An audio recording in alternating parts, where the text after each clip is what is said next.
চট্টগ্রাম ও কক্সবাজারে শত কোটি টাকা আত্মসাৎ করেছেন বিএডিসির পিডি নুরুল ইসলাম। কমিশন ও ঘুষ বাণিজ্য করে গড়েছেন অবৈধ সম্পদের পাহাড়।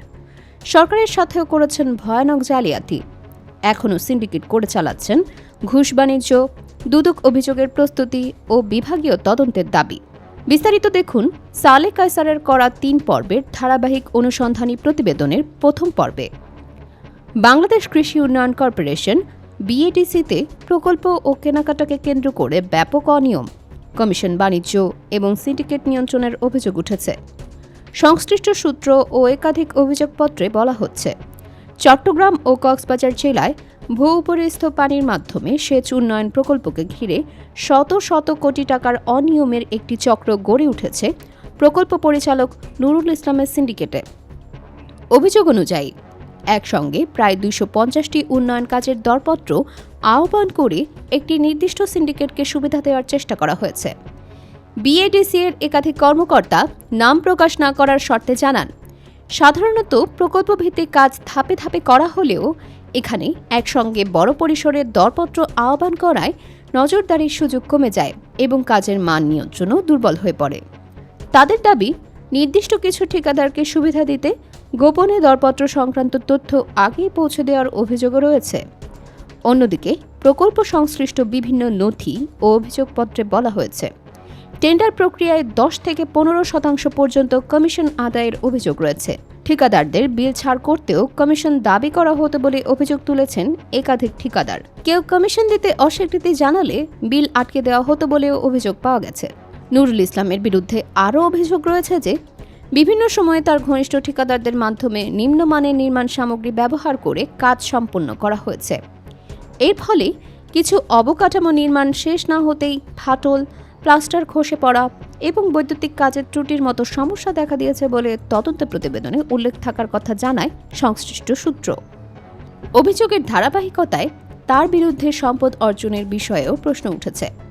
সূত্রের দাবি, ঢাকার মিরপুর, উত্তরা, বনানী এবং বসুন্ধরা এলাকায় একাধিক ফ্ল্যাট ও প্লটের পাশাপাশি নামে বেনামে বিপুল সম্পদের সন্ধান পাওয়া গেছে বলে অভিযোগ রয়েছে।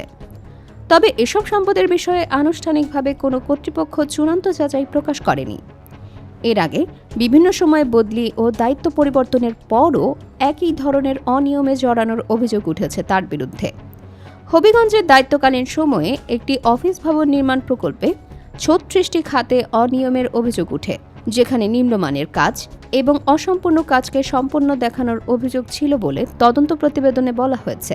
চট্টগ্রামে দায়িত্ব পাওয়ার পর থেকেই একটি প্রভাবশালী ঠিকাদার সিন্ডিকেট গড়ে তোলার অভিযোগও রয়েছে। অভিযোগ অনুযায়ী নির্দিষ্ট কোম্পানিকে অগ্রাধিকার দিয়ে কাজ দেওয়া এবং অভিজ্ঞতাহীন প্রতিষ্ঠানকে কাজ পাইয়ে দেওয়ার ক্ষেত্রেও কমিশন বাণিজ্যের অভিযোগ সামনে আসে। এ বিষয়ে নুরুল ইসলাম অভিযোগ অস্বীকার করে দাবি করেন, তার বিরুদ্ধে একটি চক্র উদ্দেশ্য প্রণোদিতভাবে অপপ্রচার চালাচ্ছে। তার ভাষ্য অনুযায়ী প্রকল্পের স্বচ্ছতা বজায় রেখে কাজ করা হচ্ছে এবং অভিযোগগুলো ভিত্তিহীন। বিএডিসির অভ্যন্তরীণ একাধিক সূত্র জানায়, নুরুল ইসলামের বিরুদ্ধে একাধিক তদন্ত কমিটি গঠিত হলেও কিছু তদন্ত এখনও চূড়ান্ত হয়নি। প্রতিষ্ঠানটির এক ঊর্ধ্বতন প্রকৌশলী নাম প্রকাশ না করার শর্তে জানান, তার বিরুদ্ধে অভিযোগের প্রমাণ ও নথি সংরক্ষিত আছে এবং বিষয়টি চলমান তদন্তাধীন। এদিকে বিএডিসির চিফ ইঞ্জিনিয়ার বদিউল আলম সরকার একটি গণমাধ্যমকে জানান, নুরুল ইসলামের বিরুদ্ধে একাধিক অভিযোগ রয়েছে এবং বিষয়গুলো নিয়ে বিভাগীয় তদন্ত ও দুদকের অনুসন্ধান চলমান আছে। অন্যদিকে বিএডিসির চেয়ারম্যান রুহুল আমিন খানকে একাধিকবার যোগাযোগের চেষ্টা করা হলেও তিনি সাড়া দেননি বলে জানা গেছে।